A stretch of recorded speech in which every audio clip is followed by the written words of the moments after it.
तो हेलो दोस्तों, आज हम बात करने जा रहे हैं वन पीस के एक ऐसे कैरेक्टर के बारे में जो शायद सबसे बड़ा थ्रेट था वर्ल्ड गवर्नमेंट के लिए, रॉक्स दी सेबेक। जी हाँ दोस्तों, ये एक लेजेंडरी पायरेट रह चुका था वन पीस के वर्ल्ड का बैक इन 40 टू 50 साल पहले। ये बंदा एक सिर्फ पायरेट नहीं, लेकिन एक नाइटमेयर था वर्ल्ड गवर्नमेंट की एरा का। और आज हम इसके बारे में डिटेल में जानेंगे कि इसके गोल्स क्या थे, इसका ड्रीम क्या था और कैसे इसका नाम पूरे वन पीस हिस्ट्री से मिटाया गया। तो वीडियो यहाँ पर एंड तक देखना ना भूलिए, क्योंकि आज मैं आपको कुछ ऐसे सीक्रेट्स बताने जा रहा हूँ जो कि आपने अभी तक इंटरनेट पे नहीं सुने होंगे। तो स्टे ट्यून रहिए मेरे इस वीडियो में। रॉक्स दी ज़ेबेक्स या फिर रॉक्स, ये बंदा रॉक्स पायरेट्स का कैप्टन था, एक लेजेंडरी क्रू जो 40 साल पहले पूरे वन पीस के समुद्र पर यहाँ पर राज करता था। और रॉक्स का एक ही गोल था, याद सकता, किंग ऑफ द वर्ल्ड बनने। किंग ऑफ द वर्ल्ड यानी कि उसे पूरे वन पीस वर्ल्ड पर रूल करना था, और इसके लिए वो कुछ भी करने के लिए रेडी था, चाहे वर्ल्ड गवर्नमेंट के साथ पंगा, वर्ल्ड नोबल्स को मारना, स्लेव्स को छुड़ाना, और इससे भी बेहतर अगर पूरे ही आइलैंड को तबाह कर देना। ये बंदा वर्ल्ड गवर्नमेंट के सबसे बड़े सीक्रेट्स यहाँ पर जान चुका था, including the existence of Imu, the secret ruler of One Piece world, जिसके बारे में सिर्फ 5 एल्डर्स यानी कि गोरो से ही जानते थे। सोच लो दोस्तों, रॉक्स का यहाँ पर कितना बड़ा दबदबा रह चुका था उस समय में पूरे वन पीस वर्ल्ड। अपीयरेंस की बात करें तो रॉक्स एक मस्कुलर और टॉल इंसान था, जिसका हेयर स्टाइल ड्यूअल कलर का था, एक लाइट शेड और एक ब्राइट टोन के साथ। उसका फेस आज के मार्शल डी टीच यानी कि ब्लैक बियर्ड से काफ़ी मिलता जुलता था, और एक लाइटिंग बोल्ट इफेक्ट यहाँ पर उसके लेफ्ट आई पर। पर्सनली वाइज देखे तो दोस्तों, रॉक्स एक बहुत ही एम्बियस, क्रूअल और बहुत ही फियरलेस मॉन्स्टर की तरह था। ये बंदा किसी से नहीं डरता था, ना ही वर्ल्ड गवर्नमेंट से या ना ही वर्ल्ड नोबल से। और खासकर यहाँ पर आपको तो पता ही होगा, जब उसका एंट्रेंस यहाँ पर वन पीस में दिखाया गया था, तब रॉक्स दी ज़ेबेक प्रेजेंट था ईमू के फ्लावर चैम्बर में। और वो पहला ऐसा इंसान बन जाता है अभी तक के वन पीस की हिस्ट्री में जो कि उस चैम्बर में, यानी कि जो पायरेट फर्स्ट यहाँ पर बन जाता है, जो कि उस चैम्बर में पहुंच चुका है और डायरेक्टली यहाँ पर ईमू से बात कर चुका है, बात कर सका है। एज मीन्स वो डायरेक्टली आई थिंक सो धमकी थी रॉक्स की तरफ से ईमू को that he will come back soon. और अपने क्रू के प्रति देखे तो रॉक्स का क्रू यहाँ पर इतना भी अच्छा नहीं था जैसे कि हम आज देख रहे हैं वन पीस के स्ट्रॉ हैट्स का। एक्चुअली इसके उल्टा ही था, यानी कि एक दूसरे पे ट्रस्ट नहीं था, कोई किसी से भी झगड़ा कर देता था और रॉक्स इनके बीच में आकर उन्हें कभी कभार मार भी देता था।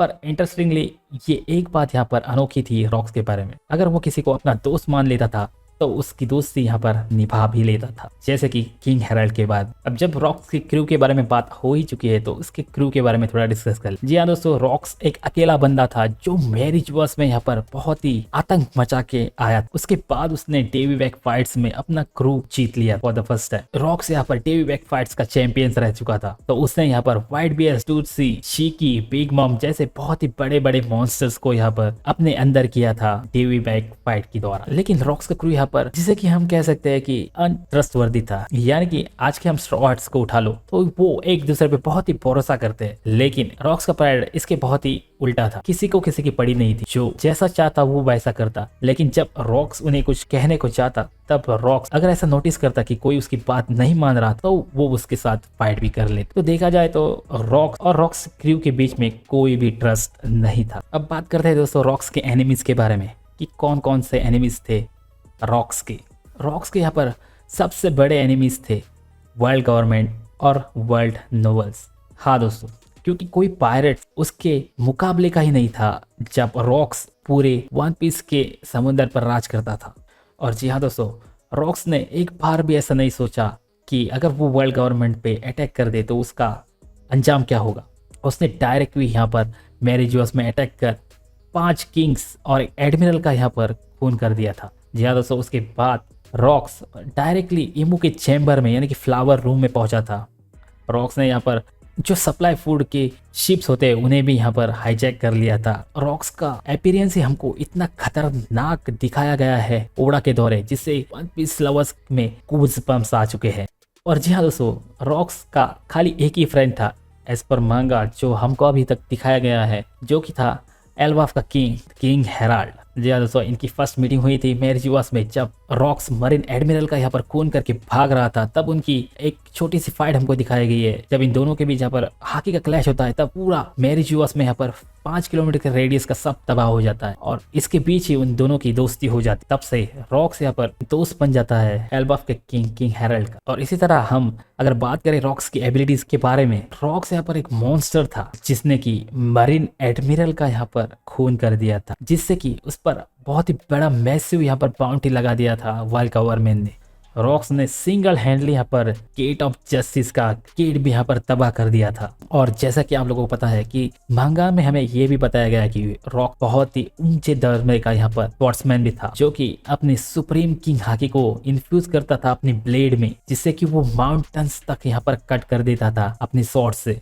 और जैसा कि अभी मैंने आपको बताया कि जब हराल्ड और रॉक्स के बीच यहाँ पर क्लैश हुआ था मैरीजुआस में, तब पूरे 5 किलोमीटर एरिया का जो रेडियस है वहां पर बहुत ही तबाही मच गई थी, क्योंकि इन दोनों की हॉकी यहाँ पर इतनी सुप्रीम थी जिससे कि ये सब डिजास्टर हो पाया। और इससे पहले मैंने आपको ये भी बताया कि रॉक्स देवी बैक फाइट्स का यहाँ पर बहुत ही बड़ा चैंपियन रहा है, जहाँ पर उसने बिग बम, शिकी, वाइट बियर और काइडो जैसे बहुत ही बड़े मॉन्स्टर्स यहाँ पर अपने अंदर अपने क्रू में एक्वायर किए थे। तो जी हाँ दोस्तों, यहाँ पर रॉक्स एक बहुत ही बड़ा नाम है पूरे वन पीस हिस्ट्री में, जो कि वर्ल्ड गवर्नमेंट के द्वारा यहाँ पर मिटाया गया था। अब चलते हैं वर्ल्ड की ग्रेटेस्ट फाइट के पास, जहाँ पर गॉड वैली इंसिडेंट आपको सभी लोगों को तो पता ही होगा, जहाँ पर बहुत ही बड़ा बैटल हुआ था। Goldie Roger the king of the pirates, Rocks Xebec और उसका क्रू यानी कि उसका मॉन्स्टरस क्रू और मरीन्स के बीच, जहाँ पर वर्ल्ड गवर्नमेंट के बहुत ही उम्दा यहाँ पर नोबल्स भी थे, जिसमें कि गॉड नाइट्स भी यहाँ पर आते हैं। तो इस बैटल के दौरान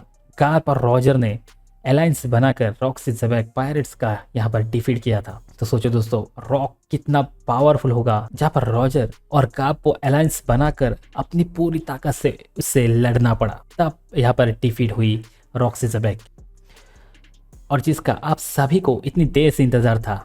हाँ दोस्तों, वो न्यूज़ यहाँ पर जो कमेडी में अभी चल रही है कि क्या ग्लोरियसा रॉक्स की वाइफ यानी कि ब्लैकबियर्ड की माँ है। तो जी हाँ दोस्तों, इसके बारे में आगे हम देखेंगे। रॉजर्स के यहाँ पर ब्रूटल रिजेक्शन के बाद रॉक्स पायरेट ने यहाँ पर पूजा पायरेट्स का शिप रोक लिया। उसके बाद उन दोनों के बीच यहाँ पर टेवी बैक फाइट्स हुई। रॉक्स ने इजीली पूजा पायरेट्स को डिफीट कर लिया और इन एक्सचेंज सब लोगों को यही लग रहा था कि रॉक्स शेकी को यहाँ पर मांगने वाला है, लेकिन रॉक्स ने यहाँ पर एक अपना उल्टा दिमाग लगाकर ग्लोरियसा का मांगा, और शायद उसके बाद ही उन दोनों के बीच कुछ कनेक्शन हुआ और उसके बाद ब्लैक बियर्ड यहाँ पर जन्मा होगा, और उसके बाद भी यहाँ पर ब्लैक बियर्ड का जन्म हुआ होगा। तो दोस्तों, ये पूरी वीडियो आपको कैसी लगी नीचे कमेंट करना ना भूलिए, और आपके कुछ सजेशंस और कुछ इंप्रूवमेंट्स है तो प्लीज आप नीचे कमेंट्स में लिखना ना भूलिए। अगर आपको ये वीडियो पसंद आती है तो लाइक, शेयर और सब्सक्राइब करना ना भूलिए। तो मिलते हैं दोस्तों अगले वीडियो में।